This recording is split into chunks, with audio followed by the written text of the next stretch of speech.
오늘은 이 히브리서 저자가 왜 히브리서를 썼는지부터 간단하게 설명하면, 그 당시가 박해가 있었던 시대잖아요. 박해의 시대란 말이죠.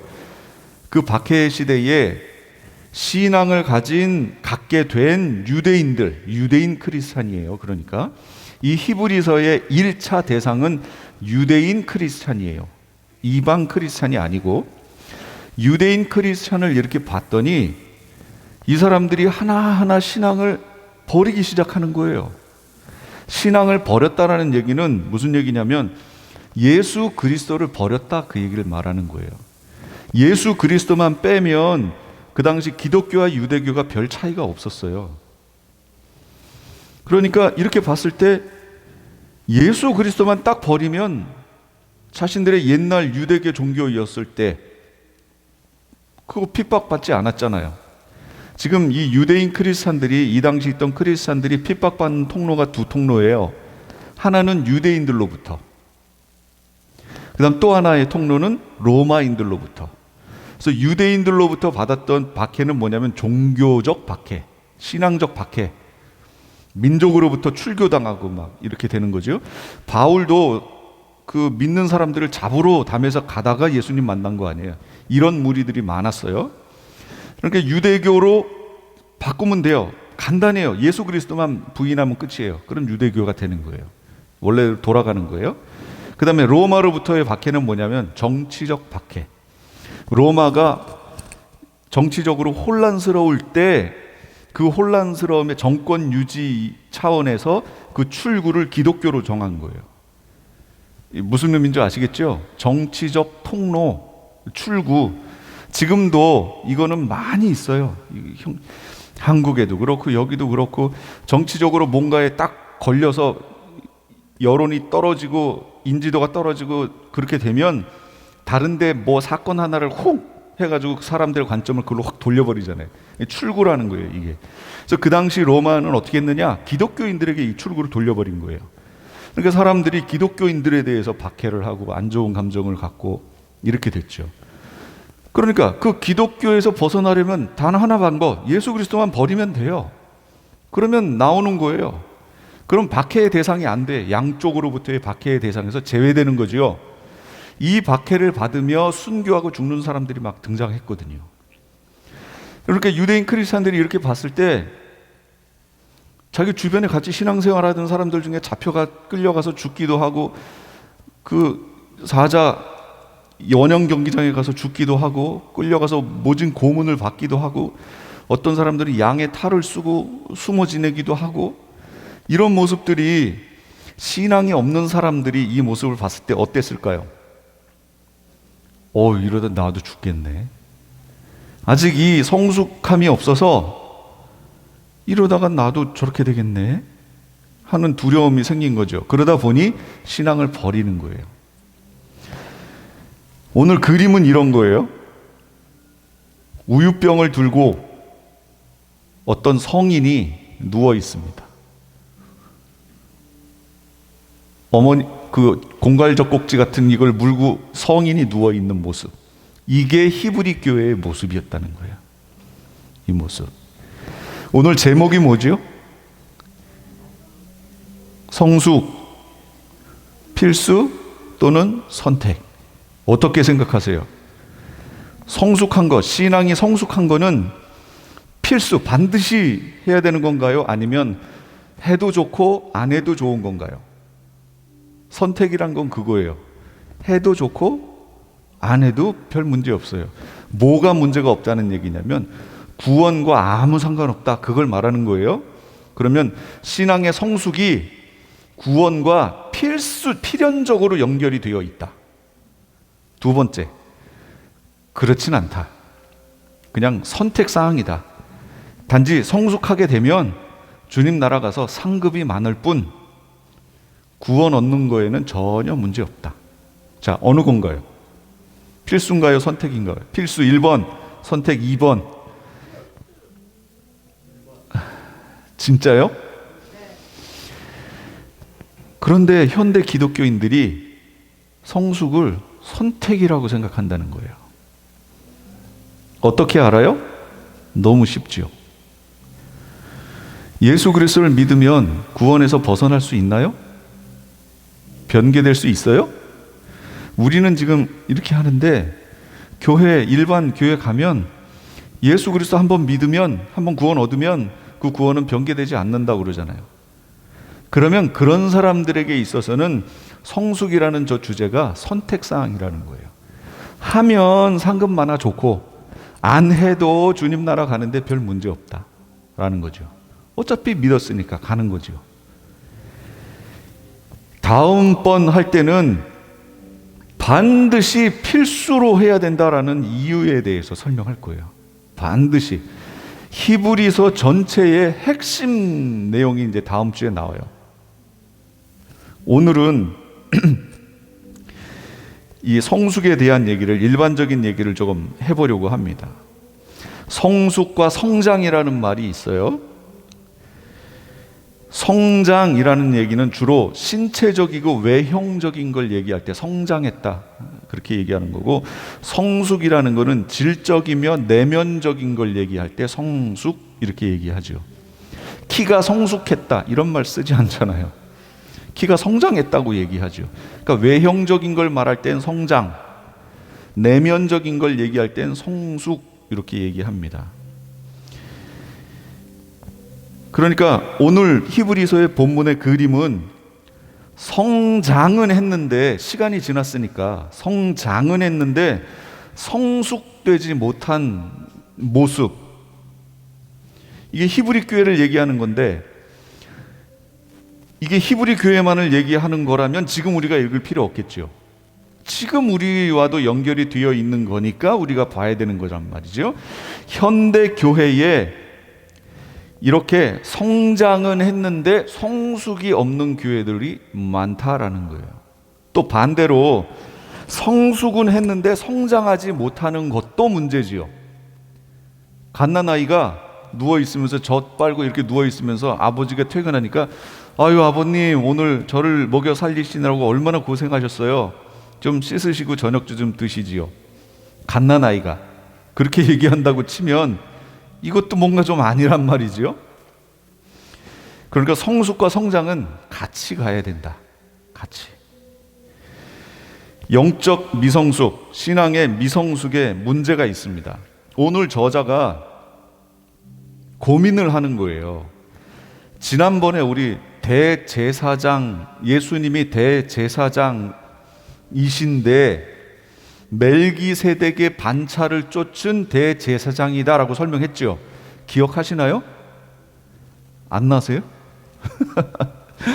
멜기세덱의 반차라는 건 멜기세덱의 라인에 서 있는, 일반적으로 대제사장은 어느 지파에서 나와야 돼요? 레위 지파죠. 근데 멜기세덱은 무슨 지파예요? 누구요? 유다? 멜기세덱은 지파가 없잖아요.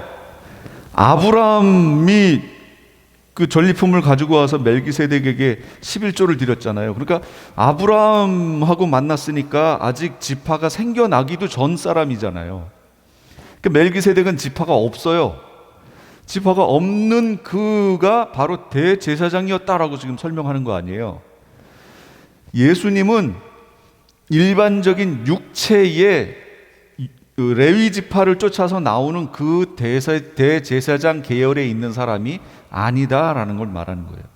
하나님이 정하신 특별한 그 대제사장이다.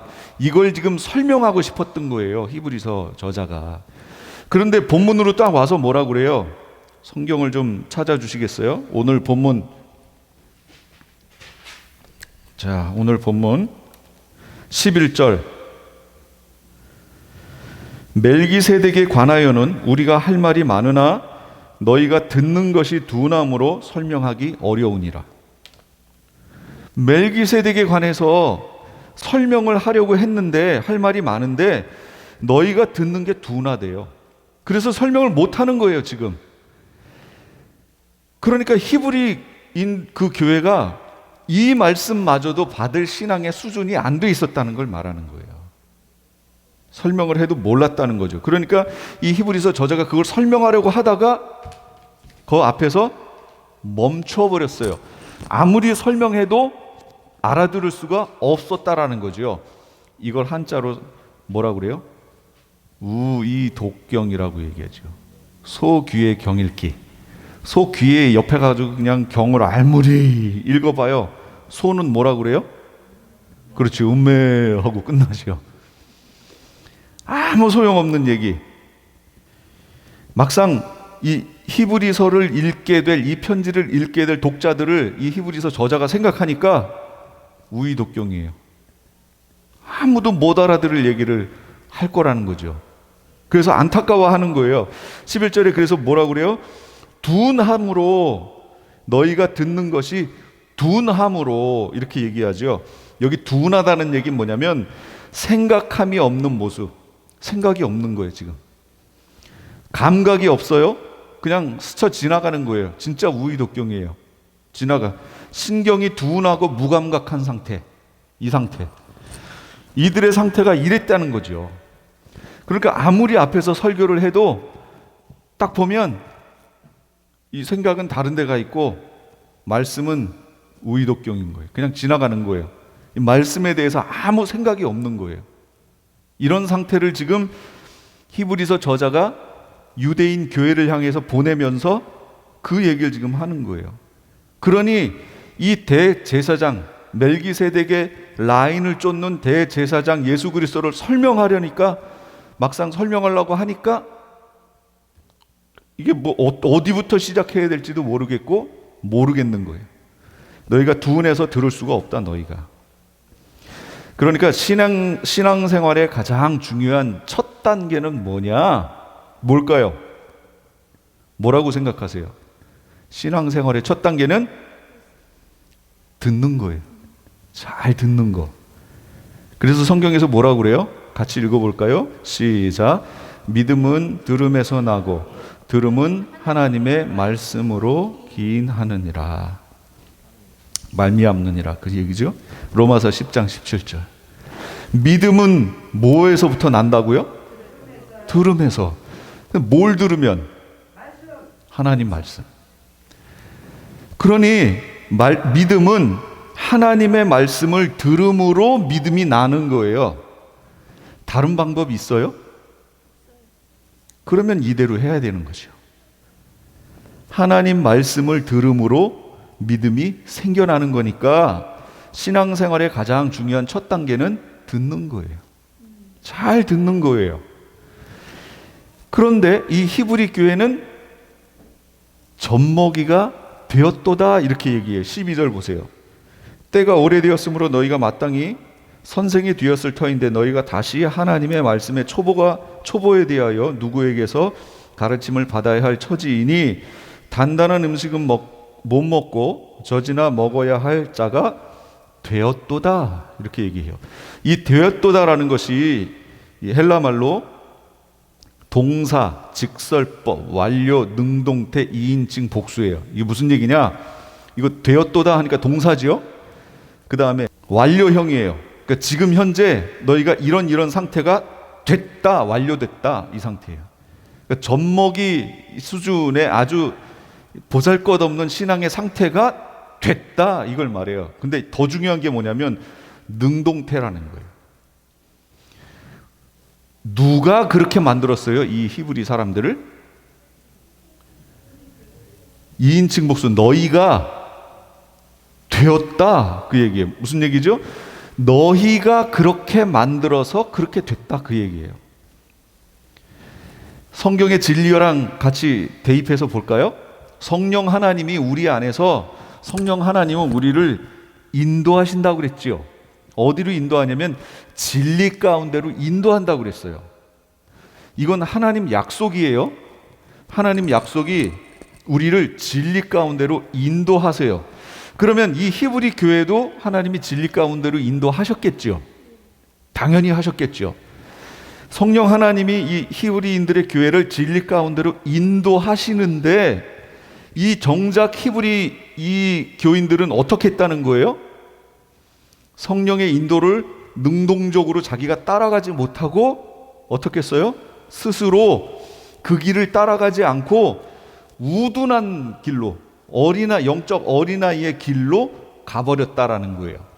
이 능동태예요. 성령은 인도하시는데 너희는 안 따라가고 엉뚱한 데에 머물러 있었다는 거죠.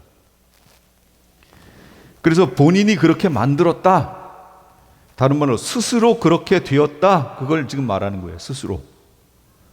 그럼 이거 지금으로 적용해 볼게요.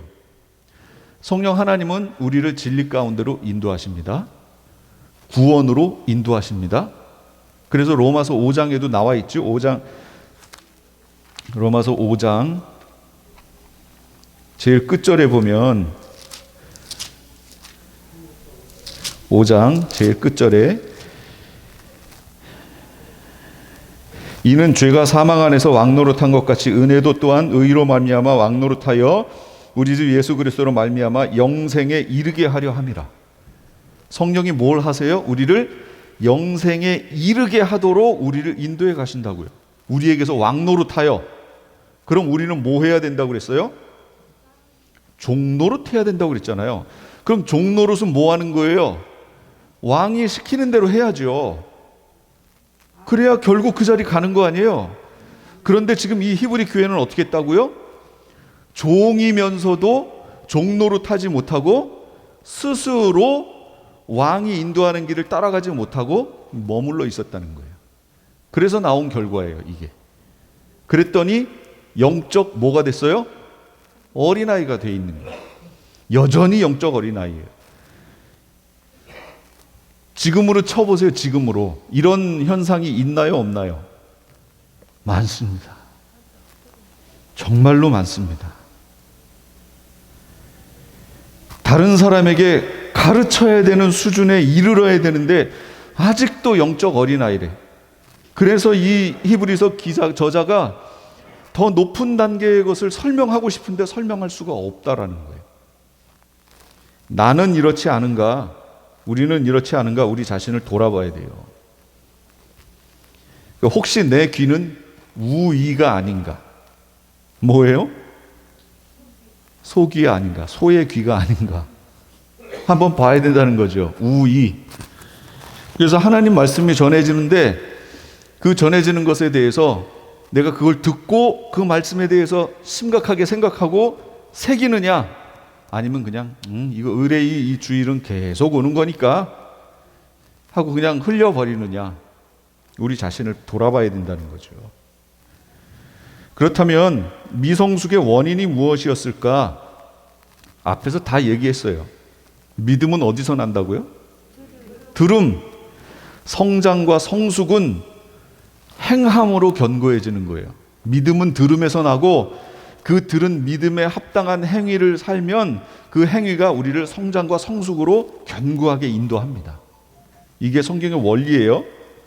그런데 이 유대인들은 뭐가 문제였다는 거예요? 결국 그러면 듣는 게 문제였다는 거예요. 듣는 것에 둔했다라는 거예요. 요한복음 8장에 보면 이런 얘기가 있습니다. 예수님하고 유대인들이 계속 논쟁을 해요. 유대인들은 이렇게 얘기해요. 예수님이 너희가 종노릇한 데서 해방될 것이다 이런 얘기를 하니까 유대인들이 그래요. 아니 우리가 언제 종노릇한 적 있냐? 우리 누구의 종이 된 적이 없는데 아브라함이 우리의 조상인데 이렇게 얘기해요. 그랬더니 예수님이 아브라함이 너희 조상이 진짜 너희 조상이라면 아브라함은 나를 너희같이 대접하지 않았다 이렇게 얘기합니다. 유대인들 입장에서 보면 이게 어떤 얘기예요? 황당한 얘기죠. 아니 지금 아브라함이 언제 돌아가셨고 지금 너는 나이가 지금 몇인데 이제 30대인 청년이 아브라함은 나를 이렇게 대접하지 않았다 그러니까 유대인들 입장에서 보면 황당한 얘기예요. 실제 아브라함은 예수님을 대접했습니다. 여러분 아세요? 예수님이 새 인물이 나타났을 때 아브라함이 급하게 가가지고 사라에게 이 소하고 이 전병하고 이거 해서 대접했잖아요. 예수님이었단 말이에요. 형상을 입고 오셨던 분. 여호와 하나님은 형상을 입지 않으셨죠? 예수 그리스도 성자 하나님만 형상을 입으세요. 성경에 보세요. 성령 하나님이 형상이 그 육체적 형상이 있나요? 없어요. 삼위 하나님 중에 형상을 입고 우리에게 오시는 분은 성자 하나님밖에 없어요. 그러니까 구약에서 나타나셨던 그 여호와 하나님이 바로 성자 하나님 얘기하는 거예요. 다니엘서 보세요. 다니엘서에 보시면 인자 같은 이가, 그 얘기 나오죠. 그런데 다니엘서는 예수님 오시기 500년 전 얘기예요. 예수님이 육체를 입고 이 땅에 오시기도 전 얘기란 말이죠. 그런데 다니엘은 인자 같은 이가 라고 이렇게 보는 거예요. 인자 같은 이가가 무슨 뜻이에요? 그렇죠. 사람의 모양을 하신 이가, 이런 얘기잖아요. 성부 하나님에게 인자 같은 이가, 사람 모양을 하신 이가, 성령 하나님에게 사람 모양을, 형체를 가진, 이렇게 설명해 나온 적이 없어요. 성자 하나님에 대해서 그렇게 설명하는 거란 말이에요.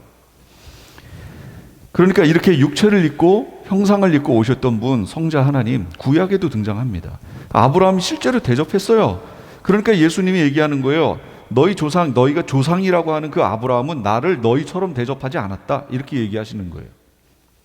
그랬더니 유대인들이 못 알아들어요. 그러면서 뭐라고 하냐면 하나님이 우리의 유일하신 아버지다, 이렇게 주장합니다, 유대인들이. 그랬더니 예수님이 너희가 아버지라고 하는 그 하나님이 나를 보내신 거야 라고 설명합니다. 그래도 유대인들이 못 알아들어요. 그러니까 요한복음 8장 43절에 뭐라고 얘기하냐면 어찌하여 내 말을 깨닫지 못하느냐, 이는 내 말을 들을 줄 알지 못함이로다, 이렇게 얘기합니다. 예수님이 무슨 외국어로 얘기하셨어요? 유대인들이 다 알아듣는 얘기로 했잖아요, 같은 언어로. 그런데 그들에게 내 말을 들을 줄을 알지 못한다 너희가, 이렇게 얘기하십니다.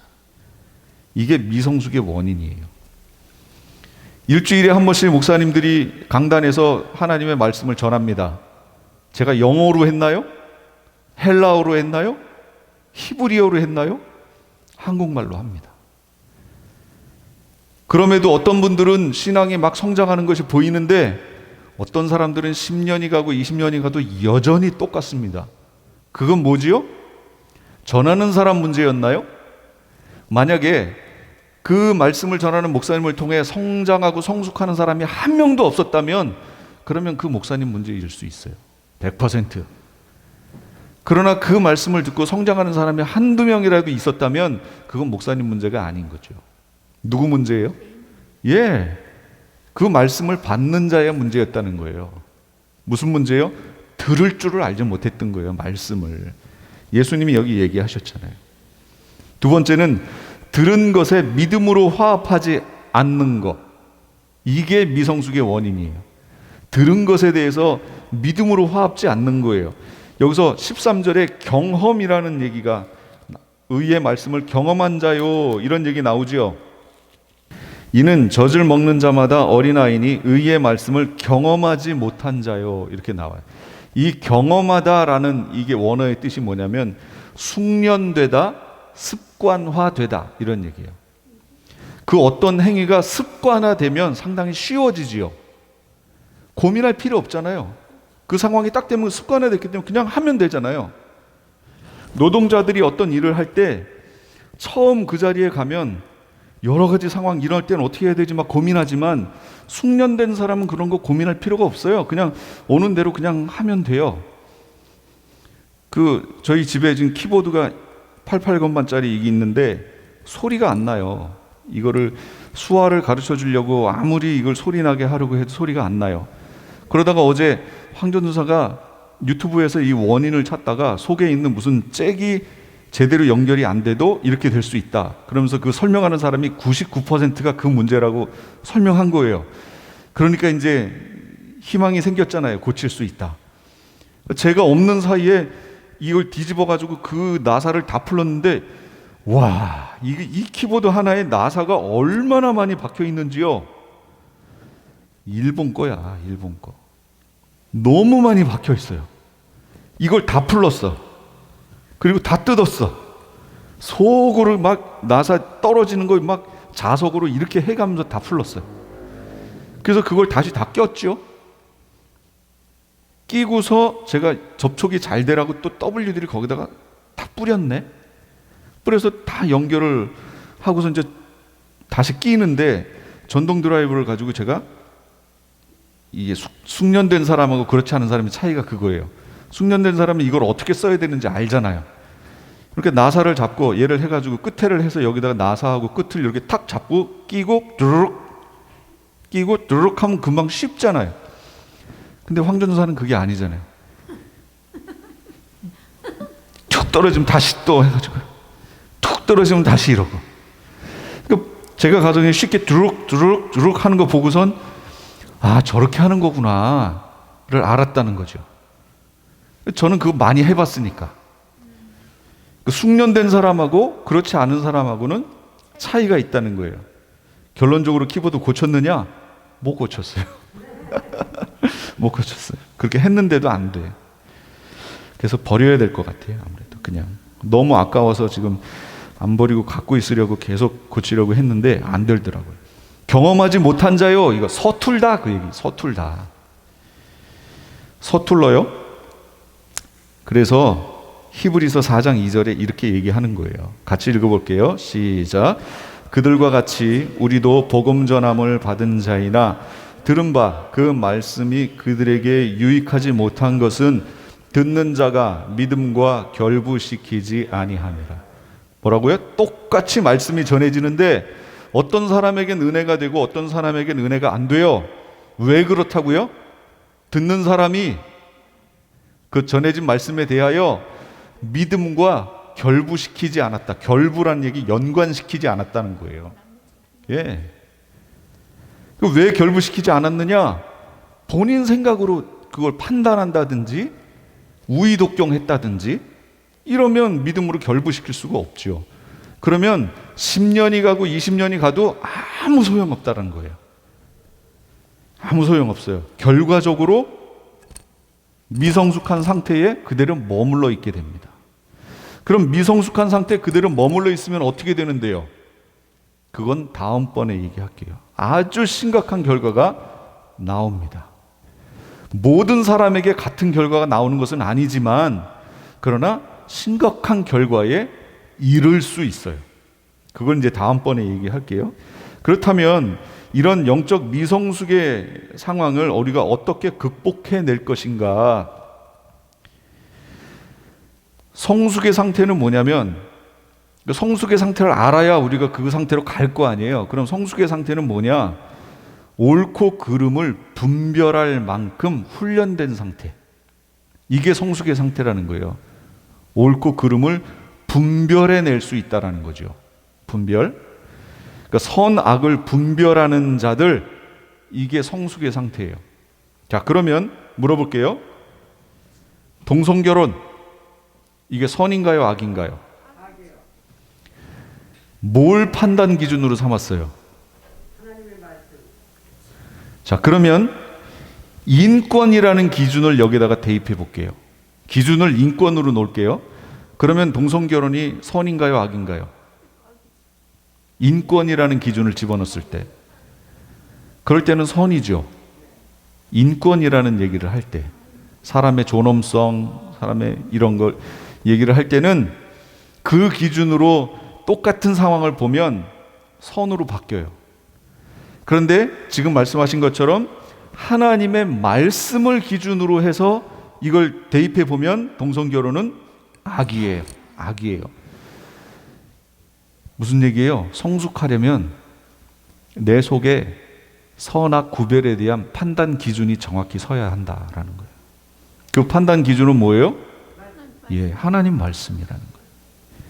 하나님 말씀이 내 속에 정확하게 있느냐, 그리고 매사의 모든 것들을 그 하나님의 말씀을 기준으로 하여 판단하느냐, 이것이 경험되어 있느냐, 훈련되어 있느냐라는 거죠.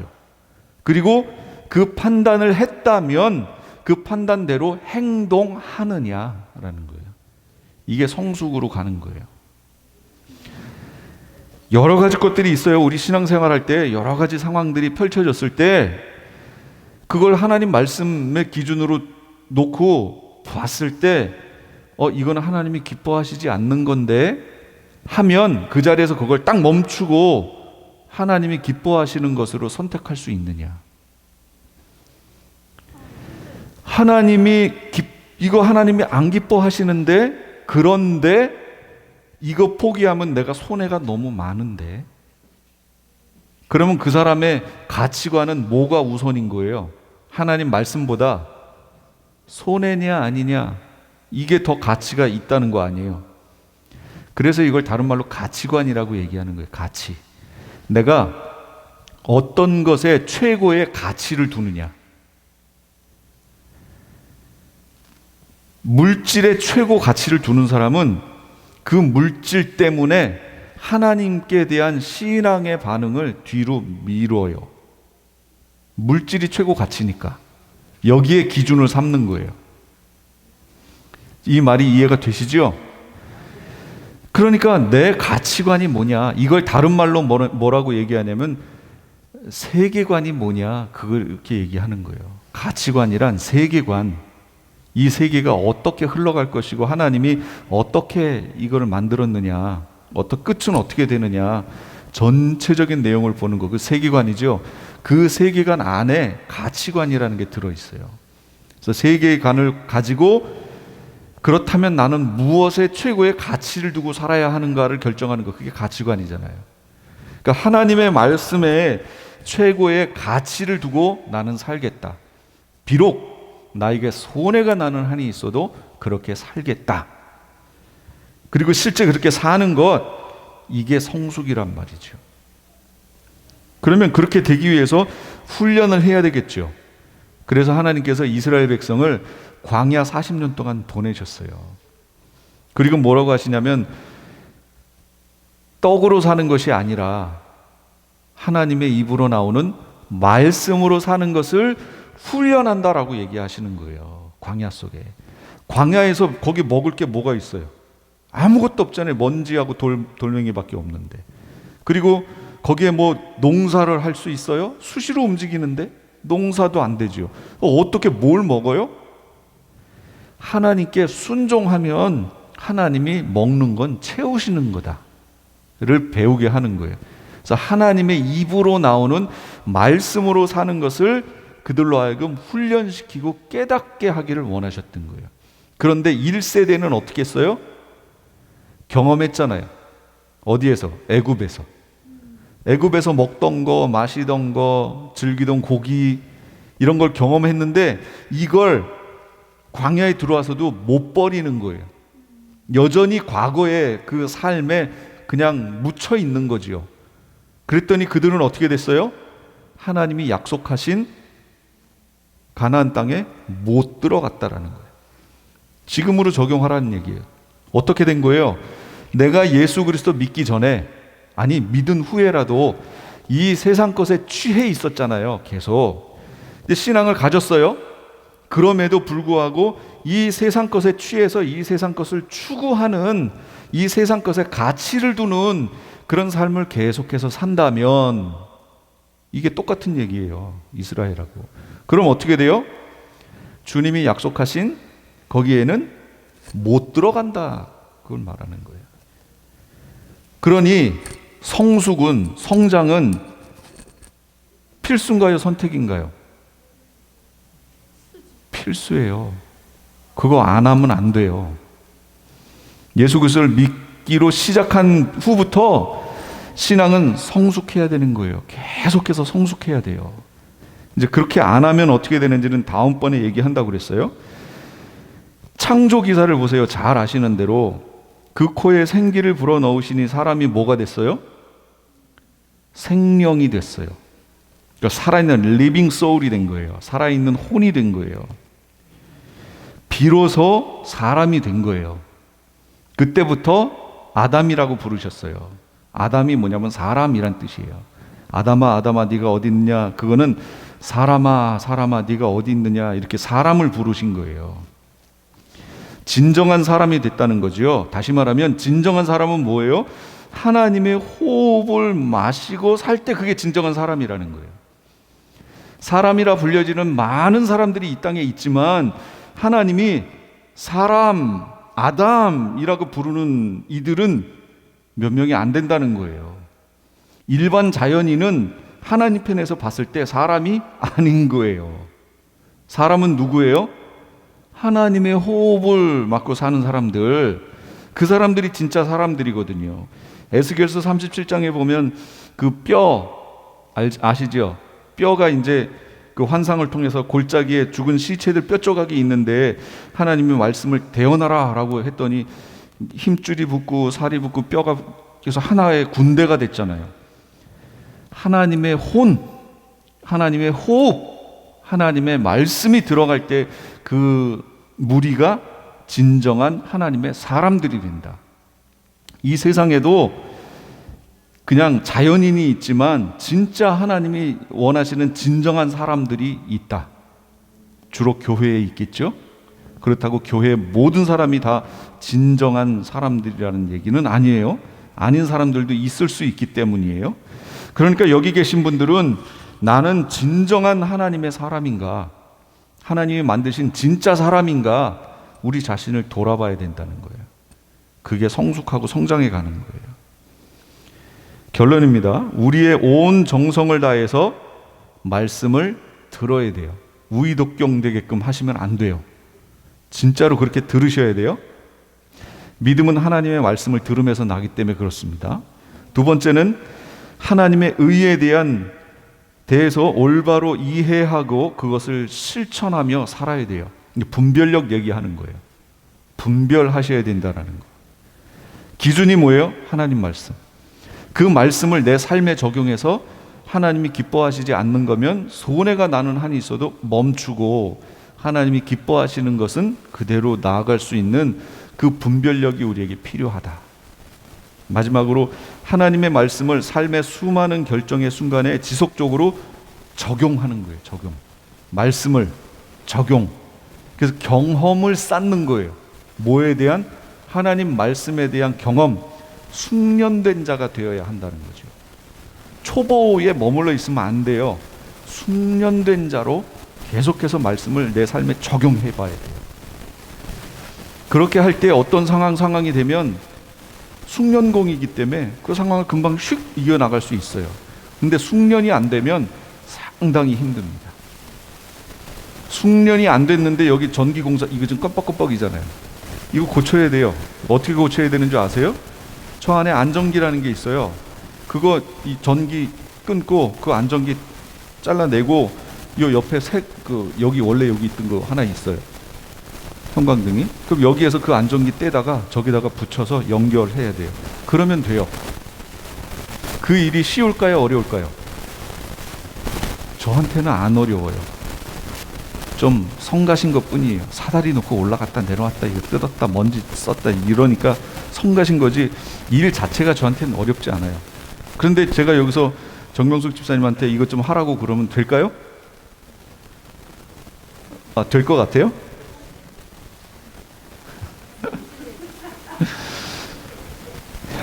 숙련이 안 돼서 안 돼요. 저는 훈련을 했으니까 쉬워요.